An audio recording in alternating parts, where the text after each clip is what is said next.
Bismillahirrahmanirrahim. Assalamualaikum warahmatullahi wabarakatuh. Selamat datang di channel Nasihat Islami. Buat kamu yang belum subscribe, silahkan subscribe. Semoga bermanfaat dan barokah. Wassalamualaikum warahmatullahi wabarakatuh. Sallallahu alaihi Muhammad. Alhamdulillah. Assalamualaikum warahmatullahi wabarakatuh.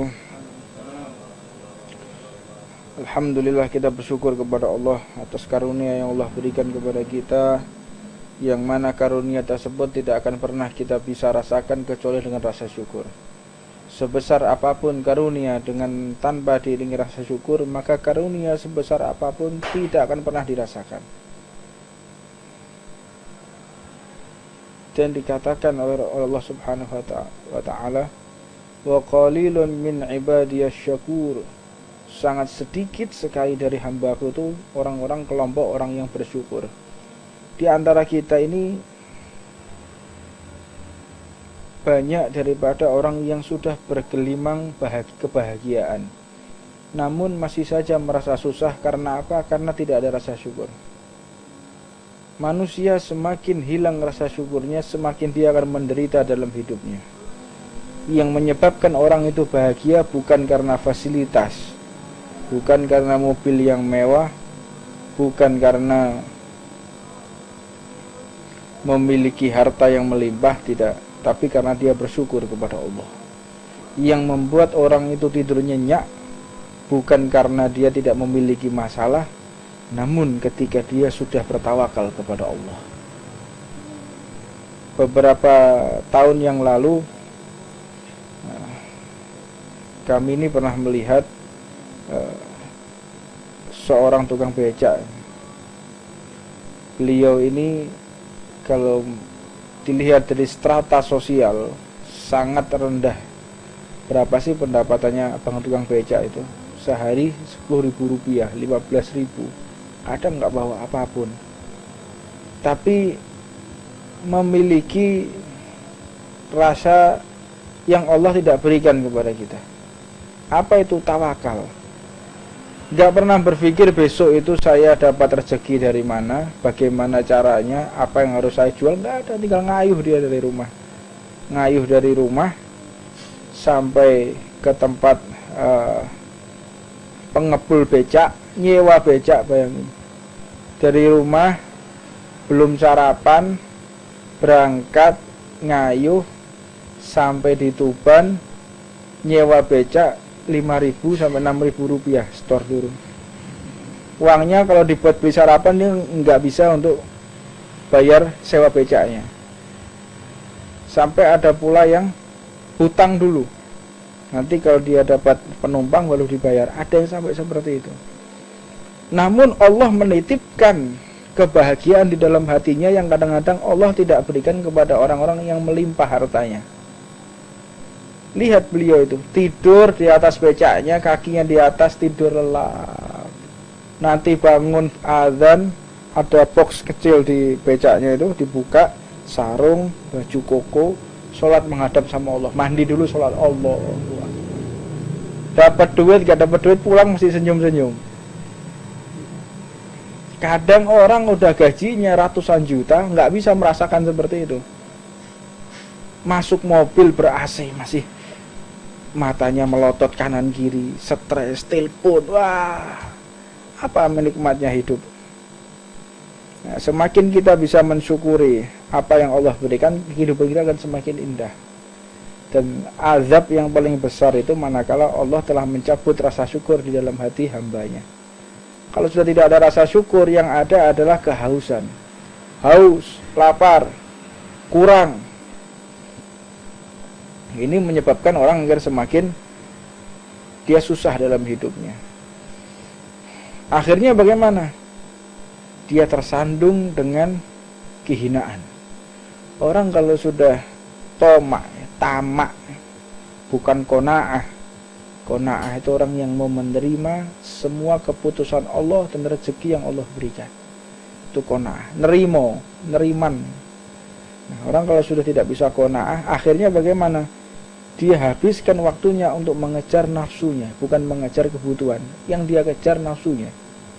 Orang itu kerja, ada yang untuk memenuhi kebutuhan, ada yang untuk memenuhi hawa nafsunya. Coba kita introspeksi, ketika kita kerja itu untuk memenuhi kebutuhan atau untuk memenuhi hawa nafsu? Orang kalau kerjanya untuk memenuhi hawa nafsunya, maka tidak ada yang dia kerjakan kecuali dia akan menjadi hina. Dan ketika seseorang bekerja untuk memenuhi kebutuhannya, dia akan menjadi berkah. Jadi ada dua yang ingin saya bahas. Yang pertama, manakala dia bekerja untuk memenuhi kebutuhannya, insya Allah dia akan barokah. Segala kebutuhannya akan dibayar oleh Allah Subhanahu wa ta'ala. Namun ketika dia mengejar nafsunya, nafsu tidak akan pernah puas dengan apapun kecuali dengan bersyukur kepada Allah. Orang kalau sudah bekerja, dia untuk memenuhi kebutuhannya, segala apapun yang dia butuhkan akan diberikan oleh Allah. Dia butuh mobil, dikasih. Dia butuh rumah, dikasih. Dia butuh apapun, dikasih oleh Allah. Mengejar kebutuhan. Namun kalau sudah orang mengejar nafsu, akhirnya apa? Dia paksakan beli mobil yang bagus, tapi kredit. Kadang sewa-sewa mobil untuk pamer. Ini repot ini. Orang nggak begitu. Ini mobil saya, ini pamer ya. Padahal nyewa. Ada yang mudah-mudahan nggak begitu. Dia memenuhi pekerjaannya itu untuk hawa nafsu. Dia berupaya bekerja tetapi untuk hawa nafsu, untuk pamer, untuk supaya dia tampak mulia di hadapan manusia, supaya dia tampak kaya. Ini untuk memenuhi hawa nafsu. Dia nggak mau, dia grade-nya ingin, strata sosialnya dia ingin tinggi. Jadi mau nggak mau dia bekerja, akhirnya terlibat dengan uang bank. Anda bekerja dengan seperti itu, dengan uang bank, rentenir, berarti Anda bekerja untuk memenuhi hawa nafsu, bukan Anda bekerja untuk memenuhi kebutuhan. Sekarang bagaimana, Beb? Kita ini bekerja kan harus pakai bank. Lah iya, pekerjaanmu itu untuk memenuhi hawa nafsu, bukan untuk memenuhi kebutuhan. Allah itu tidak pernah memberikan rezeki hambanya di tempat yang haram. Cuman kadang manusia ini terburu-buru. Dia terburu-buru, terbawa nafsunya, sehingga berpikir, kalau saya tidak mengerjakan pekerjaan yang haram, saya nggak bisa memenuhi kebutuhan. Nah itu loh, salahnya manusia. Jadi dia kerap sekali, orang ini bekerja, namun ingin sukses sesuai pemikirannya. Apa yang dimaksud? Yaitu ketika dia bekerja, tujuannya agar dia mendapatkan kedudukan di hadapan manusia dan bisa memuaskan hawa nafsunya. Akhirnya bagaimana? Dia terlibat dengan uang bank. Dia bekerja seadanya bisa kok. Kenapa harus pakai uang bank? Ya nggak bisa ya nggak bisa cepat. Akhirnya saya ini dan ini nggak terpenuhi. Nah, berarti apa? Anda harus jujur dengan diri Anda sendiri. Kalau Anda tidak jujur, ya Anda tidak akan bisa mengevaluasi diri. Ya uang dari mana kita kalau nggak pinjam uang bank yang sifatnya rentenir? Ya Anda silahkan aja. Anda berarti bekerja dengan memenuhi hawa nafsu, bukan memenuhi kebutuhan. Tapi kalau orang bekerja memenuhi kebutuhan, warga saya ini butuh makan di rumah, bekerja. Warga saya ini butuh tempat tinggal, dia bekerja. Diberikan barokah oleh Allah. Dan kita jangan terburu-buru memutuskan sesuatu dengan cara yang Allah larang. Misalnya dia jual beli mobil. Dia jual beli mobil, dia jual beli handphone, dia jual beli baju di perniagaannya. Di perniagaan tersebut secara hukum fikih itu harus ada khiyarul aib, atau menunjukkan kekurangan di dalam barang tersebut. Barang saya ini saya jual kepada Anda, harus ada ijab qabulnya. Yang ijab qabul tersebut orangnya harus sudah baligh, tamyiz, bisa membedakan kanan dan kiri, tidak dalam keadaan mabuk, sadar, tidak dalam tekanan. Itu baru sah orang untuk jual beli. Nah, saya nggak akan berpanjang-panjang di situ. Nanti ada tab fikih yang menjelaskan masalah itu, karena berkaitan dengan bagaimana kalau kita misalnya di belanja online, bagaimana boleh aja, nggak ada masalah. Tapi kan harus lihat barangnya. Cukup dengan foto bagaimana? Nah, itu nanti ada kesepakatan-kesepakatan yang harus diselesaikan, kesepakatan-kesepakatan yang bisa untuk dijanjikan. Sehingga bagaimana? Sehingga mau tidak mau seseorang itu dia menyepakati ketika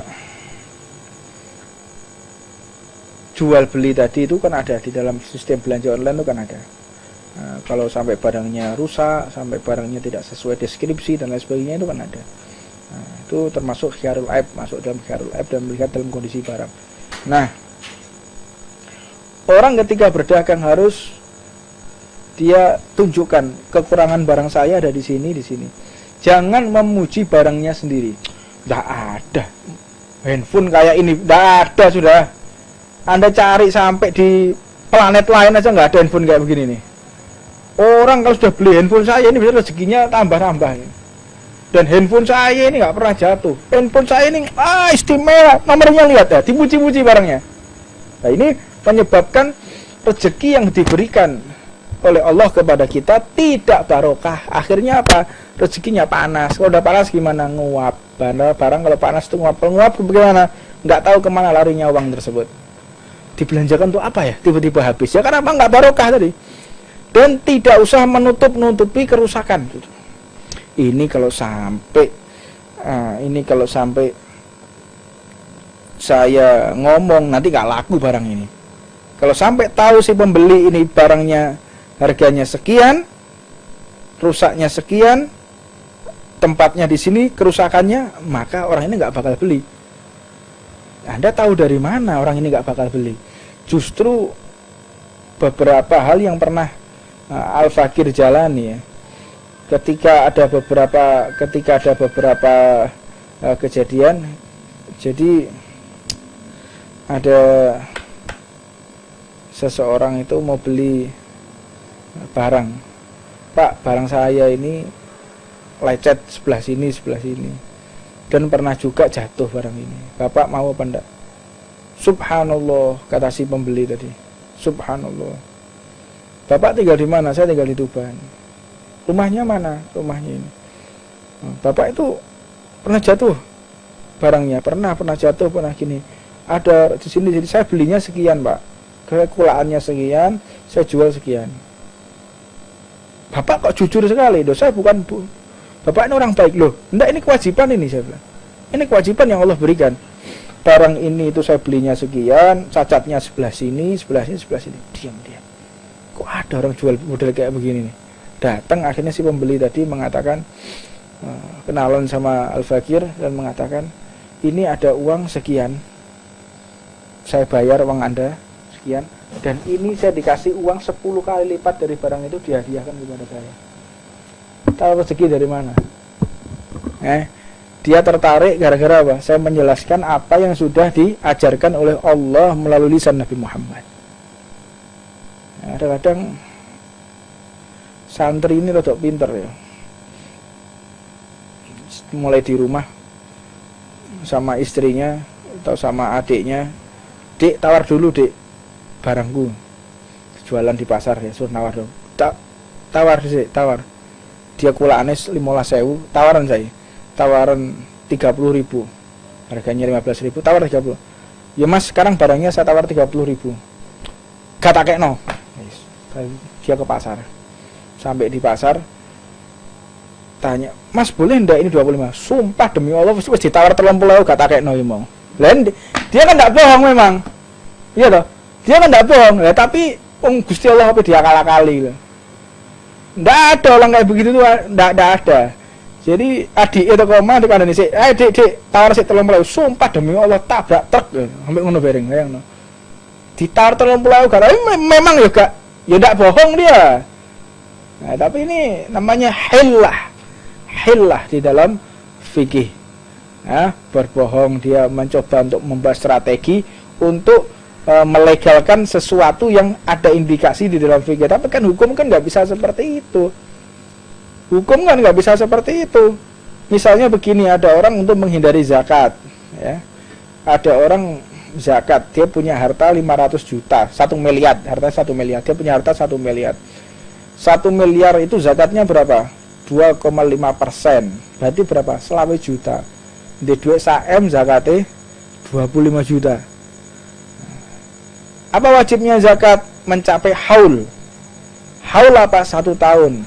Yang kedua apa? Mencapai nisab. Yang ketiga apa? Miliknya sendiri, bukan miliknya orang lain. Nah, begitu waktunya zakat kurang 2 hari, ngomong sampai istrinya, wahai istriku, seluruh hartaku aku serahkan kepada engkau. Dia wajib zakat enggak? Iya enggak. Hartanya milik istrinya. Nanti wis wayahe zakat, wahai suamiku, hartaku aku serahkan kepadamu. Ya enggak zakat ya akhirnya. Itu namanya hilah di dalam fikih. Mau akal-akalan bisa, akal-akalan kayak begitu itu. Bisa. Tapi nanti kata malaikat gitu ya. Masuk surga. Silakan masuk surga. Akhirnya tulisannya lawangnya surga, begitu mlebu dadi neraka ya. Hoax. Anda pikir cuma Anda aja yang bisa seperti itu? Malaikat juga lebih bisa lagi ya. Masih silakan, ini masuk, tempatnya indah. Indah sekali. Silakan mau masuk, boleh. Surga. Begitu masuk, loh, kok neraka? Iya, surga kan tulisannya, dalamnya neraka ya. Kayak gitu. Tidak bisa, orang mengakal-akalan kayak begitu tidak bisa. Walhasil intinya, di dalam agama ini jangan membuat hilah, jangan membuat hukum yang bisa membuat seseorang itu bisa berbahaya. Berbahaya atas apa? Berbahaya di dalam akidah kita. Anda semakin belajar ilmu itu berarti Anda semakin takut dan bisa menghargai orang, bukan mau pintar-pintaran. Dan akhlak itu dikedepankan baru ilmu. Kalau kita ilmu dulu baru akhlak, ya Anda akan semerawut. Akhirnya bagaimana? Anda akan menemukan kausa kehidupan yang penuh tipuan. Ini kan zaman-zaman penuh tipuan. Belajar ilmu fikih tetapi menghalalkan sesuatu yang haram, mengharamkan sesuatu yang halal. Makanya al-ilmu ilmani. Ilmu itu ada 2, ada ilmu suri, ada ilmu hakiki. Ilmu suri itu cuma gambarnya aja, hafal Quran, hafal hadis, namun dia tidak punya rahmat dalam hatinya, nggak ada kejujuran dalam hatinya, atau justru ilmu tersebut menggiring dia untuk memenuhi hawa nafsunya, ya berbahaya. Sedangkan ilmu hakiki itu yang membuat seseorang itu semakin takut kepada Allah dan semakin zuhud. Apa itu zuhud? Dia semakin tidak bernafsu kepada dunia. Kalau dia semakin bernafsu kepada dunia, akhirnya bagaimana? Mau tidak mau dia akan mendapatkan murka dari Allah.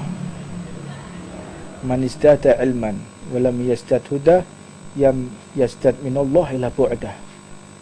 Seseorang itu jika dia senantiasa menambah ilmunya namun tidak bertambah rasa takutnya kepada Allah, maka mau tidak mau ilmu tersebut akan menggiring dia ke dalam murkanya Allah. Itu celuk narik ngomong.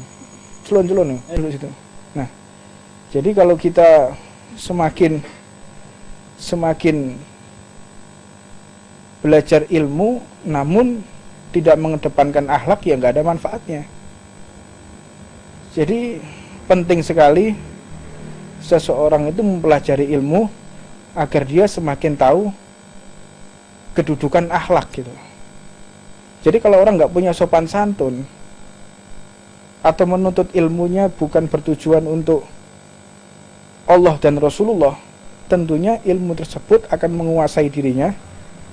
Semakin lama dia akan semakin dikuasai oleh hawa nafsunya. Kita bisa lihat bagaimana seseorang yang mengerti ilmu agama tetapi memutarbalikkan dalil. Ini banyak sekarang. Semakin dia mengerti ilmunya Rasulullah, tapi semakin dia mencerai-beraikan ukhuwah Islamiyah. Berapa banyak seseorang itu mengerti ilmu syariat namun benar-benar tidak membawa kerukunan di dalam umat. Banyak. Dia mengerti ilmu, mengerti agama, namun ilmu tersebut menggiring dia semakin mendapatkan murkanya Allah. Faliyatubillah min dzalik. Makanya penting ketika kita menuntut ilmu, wajib nomor 1, jangan kita melupakan akhlaknya Rasulullah, akhlaknya Nabi. Nah, ketika Anda belajar ilmu namun melupakan akhlaknya Nabi, maka ilmu tersebut akan menggiring Anda di jalan-jalan yang telah Allah sediakan bagi orang-orang yang dilaknat, orang yang dikutuk. Orang yang dikutuk itu bukan harus orang-orang yang suka mabuk. Orang yang dikutuk oleh Allah itu bukan harus orang-orang yang dia membunuh. Para pembunuh. Para pembunuh, saya punya banyak teman yang suka nyembelih orang itu banyak. Banyak dia. Tetapi karena dia merasa kalau dirinya salah, walaupun dosanya seperti itu, membunuh orang berapa kali dia. Datang ke sini, Bib ini gimana Bib? Saya baru aja tadi malam bunuh orang lagi. Gimana? Kalau Anda tidak taubat, Anda akan semakin jauh dari Allah. Nangis dia. Akhirnya apa? Dia diberikan jalan oleh Allah menuju ke tempat-tempat yang baik. Namun, orang yang tiap hari ibadah, ngajar ngaji, majelis taklim, tetapi tujuannya hanya ingin menggapai dunia, nggak ada manfaatnya. Jadi ada dua hal ini ya. Yang satu pekerjaannya buruk ya. Yang satu pekerjaannya buruk, yang satu pekerjaannya ini suka maksiat, namun masih ingin memperbaiki diri, menjadi orang-orang yang baik. Dia akan dibukakan jalan oleh Allah, walaupun pekerjaannya tidak baik, tapi ingin memperbaiki diri. Namun kalau sudah orang, meskipun dia ngaji tiap hari, meskipun dia ibadah sampai keningnya bolong, sampai keningnya tuh lubang, namun dia tidak merasa kalau dirinya itu orang yang jelek, merasa dirinya orang yang mulia, maka dia akan semakin dihinakan oleh Allah Subhanahu wa taala. Nah, penting kita pahami bersama bahwa semakin kita dekat kepada Allah, itu pertanda kita dicinta oleh Allah. Dengan apa? Melalui ilmu. Namun kalau kita menambahkan ilmu, kesombongan kita nambah. Kita merasa lebih mulia dari orang lain, merasa lebih hebat dari orang lain, maka jangan sekali-kali kita berharap Allah akan ridho kepada kita. Ilmu ini wasilah, majelis ta'lim ini wasilah. Bisa jadi kita semakin dicintai oleh Allah, bisa jadi kita semakin jauh dari Allah Subhanahu wa taala. Man istada ilman wa lam yastad huda lam yastad ilallah illa bu'ada, kecuali murkanya Allah. Nah, penting ya, ada satu kisah tiga orang. Tiga orang ini ingin bertemu seorang wali kutub. Wali kutub ini terkenal, dia seorang kutub, rajanya para wali. Dia rajanya aulia. Ketika dia di dalam satu pondok pesantren ini, tiga orang ini lagi diskusi, mengatakan itu ada wali kutub, orang soleh, katanya bisa menembus hatinya orang, katanya ngerti ilmu gaib.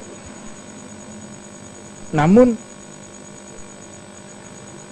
kita harus mencoba seberapa tinggi ilmu orang tersebut. Kita harus tahu, katanya ilmunya bagus, ayo kita tes. Kalau kamu apa? Kalau saya ingin bertemu orang itu akan saya tanya pertanyaan yang paling sulit. Yang kedua, orang yang kedua menyatakan, kalau saya bertemu orang tersebut, saya akan tes dia, kira-kira tahu apa tidak apa yang di dalam hati saya ini. Yang ketiga mengatakan, saya berkunjung kepada beliau itu hanya ingin mendapatkan ridho dari Allah. Tiga orang ini. Akhirnya tiga orang ini masuk ke dalam rumah orang soleh, wali kutub ini, rajanya para wali. Beliau mengatakan ketika masuk dalam situ, dilihat, udkhul anta, sebut, masuk sini. Namamu ini ya, kamu dari sini, kamu putranya bapak ini ya, jujur. Diam dia. Kamu mau ngetes saya, halaman sekian jawabannya di kitab ini. Dan kamu anak nomor 3 tadi, lah kamu berhak menggantikan posisi saya di sini. Anda tahu siapa?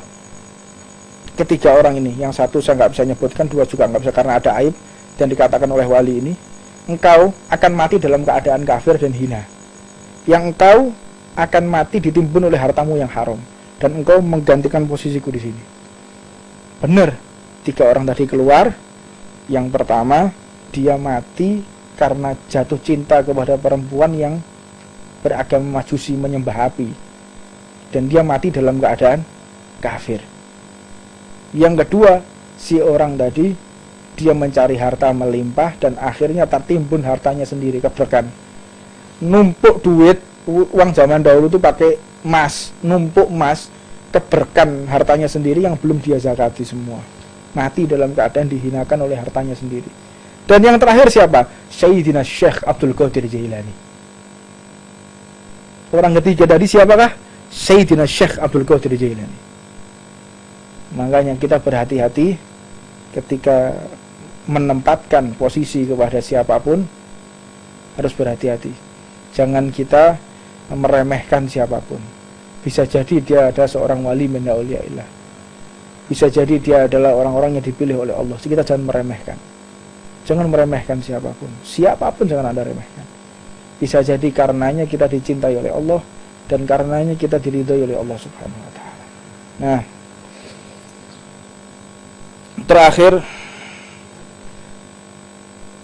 saya akan sedikit bahas tentang masalah alamatus sa'ah.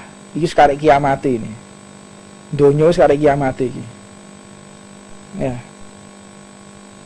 Tinggal detik-detik hari kiamat. Alamatus sa'ah.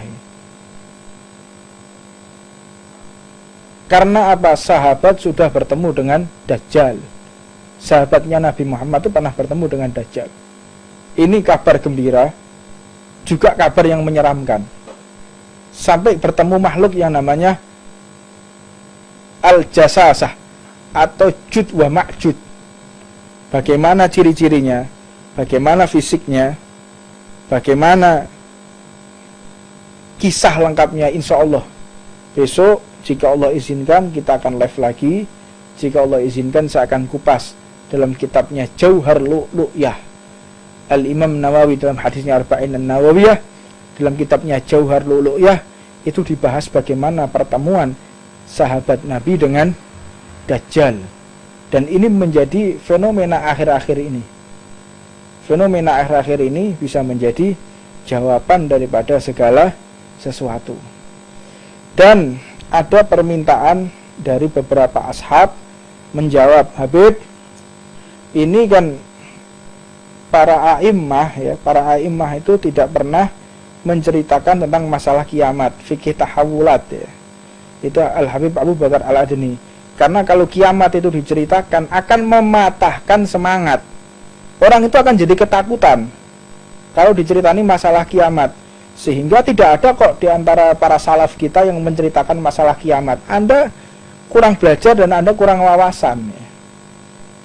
Orang itu kalau lapar dikasih makan, kalau haus dikasih minum. Begitu juga yang namanya pembahasan masalah seseorang diberikan kabar masalah kiamat, itu lihat-lihat orang yang diajak ngomong. Kalau si dai ini menjelaskan kepada santri yang sudah takut kepada Allah, tiap hari baca Quran, tiap hari ngaji majelis taklim, setiap hari khatam Quran, setiap hari sholatnya 100 rakaat. Lah untuk apa kita takut-takuti itu, untuk apa? Cerita masalah kiamat. Lah sedangkan yang kita hadapi ini mucikari. Saya tuh dakwah ya, saya tuh dakwah di hadapannya para bajingan, orang pakai tato-tato loh, bajingan. Teman-teman saya itu, sahabat, teman sama saya, mucikari, jual perempuan, jual narkoba, itu banyak teman-teman saya. Lah terus kalau kita nggak ceramah model-model kayak begini, pusing diweden-wedeni wae gak wedi lah meneh. Allah itu Ghafurur Rahim. Gak nyambung. Jadi kalau orang itu belajar ya, belajar Makanya jangan cuman kita belajar dakwah itu berada di dalam rumah. Cobalah Anda tuh keluar, jangan menjadi katak dalam tempurung. Katak dalam tempurung tuh yang dia tahu cuman hanya dirinya, dia nggak tahu dunia luar tuh kayak apa, nggak tahu dia. Orang kalau cuman dakwahnya di Tuban, muter-muter Tuban, Anda nggak tahu bagaimana dakwah di Kamboja, bagaimana ketika kita kontak senjata, pegang senjata di Papua. Pernah apa enggak orang-orang itu? Pernah ke Poso sana, pernah kontak senjata, pegang parang, pernah? Kan enggak pernah.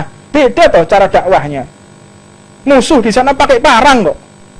Musuh di sana pakai senjata. Apakah kita dengan qala Allah Ta'ala dibunuh orang di sana? Saya waktu di Papua sana, di Sinak sana, tidur bawa senjata. Lalu mau gimana lagi? Tidurnya bawa senjata, besoknya taruh senjata, sholat. Kan begitu, malam tak khawatir OPM datang. Kan begitu. Ya terus, nggak perlu kita dakwah dengan senjata. Iya, lokasinya di mana, drone? So, drone nih, taab nih. Anda nggak tahu lokasi. Kalau lokasinya berada di Tuban, orang Tuban nih orang-orang yang luar biasa, menerima kelembutan, menerima. Kalau dakwahnya di daerah Ambon sana, dakwahnya di daerah konflik di NTT, NTB sana, Papua, mau nggak mau kita bawa senjata, mau nggak mau. Kan seperti itu. Jadi dakwah itu tergantung daripada tempatnya. Kalau kita dakwah di Tuban bawa senjata di Sawati Watu sampean, tunggu Tuban, go senjata, donong ini, bawa AK-47 ini, yo di Sawati wong sampean gendeng iki paling sikit yo, gak waras sih. Nah tapi kalau dakwah di daerah konflik, Anda pakai tank, pakai panser, ada minimi senjata mesin, dirungokno wek wong. Melaku dewean wek surbanan wek jubane. Tok daerah konflik ya, diantemi wong sampean. Nah, jadi orang itu berdakwah lihat kondisinya, situasi kondisi, sikonnya. Kalau situasinya nggak tepat, ya, orang itu kalau nggak tepat berdakwah di tempat yang nggak tepat dan dia berbicara, ya salah tempat juga. Nah, makanya kalau bapak-bapak itu ustadz-ustadz, habib-habib yang tidak tahu ya, tidak tahu dunia luar seperti apa, Anda lebih baik diam aja lah. Anda lebih baik diam. Karena dakwah itu terbagi menjadi 3. Ada yang namanya dakwah, ngajar ngaji, dan namanya hizbah. Apa itu hizbah? Kita dakwah tapi yang dihadapi adalah backing narkoba yang dibackingi oleh aparat. Itu ada. Ya nggak bisa dengan Allah Ta'ala, qala Rasulullah, nggak bisa. Ya harus dengan menggunakan hizbah. Persidangan, nyewa pengacara, menggunakan keputusan DPR MPR, kan begitu. Keputusan daripada Majelis Permusyawaratan Rakyat DPR sampai nanti tingkat lagi bagaimana sidang banding naik lagi. Memang yang dihadapi adalah backing orang-orang yang penjual narkoba yang di backingnya aparat. Itu ada model kayak begitu. Beda lagi caranya. Nggak bisa dengan dakwah, harus dengan hizbah. Ada juga dengan jihad. Jihad itu bagaimana? Orang datang ke kampung kita sama bawa pisau, sama bawa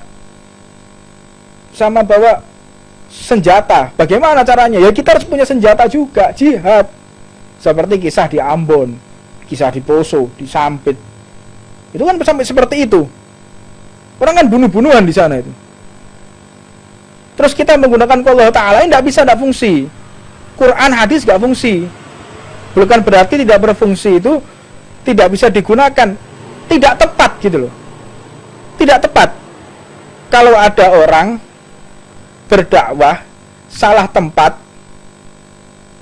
ketika dia menyampaikan, ya dia pasti akan mendapatkan celaka.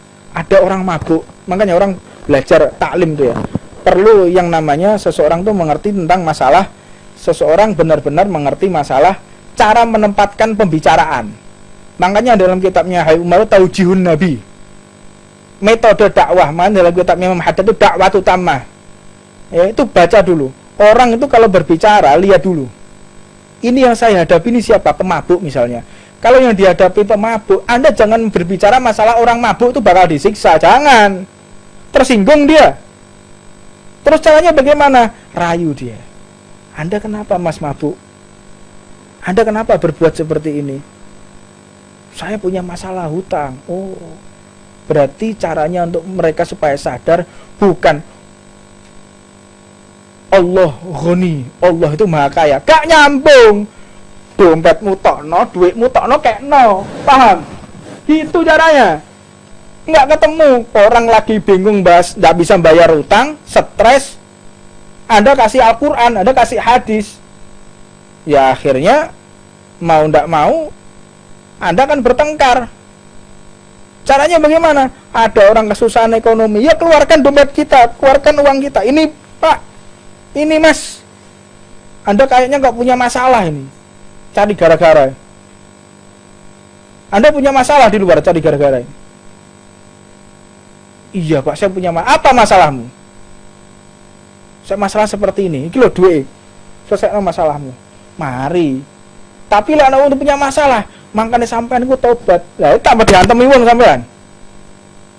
Jadi bisa menempatkan di mana ketika kita berdakwah ada orang tuh jelas-jelas dia cari masalah sama kita. Dia kan cari masalah. Caranya bagaimana? Panggil.